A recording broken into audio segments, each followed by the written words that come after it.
In this paddock here, these are two geldings who are retired. The bay one on the left there is Danoli, who was a champion hurdler, champion steeplechaser here in Ireland and raced in England as well.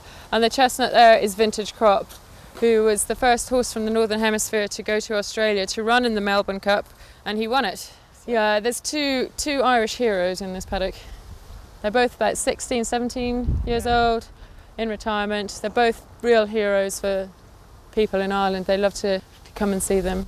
Vintage Crop, when he was in training, he was quite crafty and was well known to drop his shoulder out in the paddocks and beetle off in the other direction with some poor work rider lying on the ground. He's a real pussycat now. What I really like about these two is they just go to show you can have a champion whether you're the richest man in Ireland, who was the guy, Tony Smurford, who owned Vintage Crops, one of the richest men in Ireland.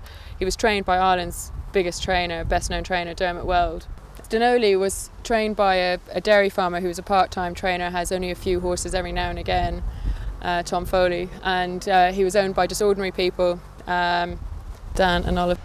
You know, they just show both ends of the spectrum, that you don't have to be a multi-millionaire to own a champion.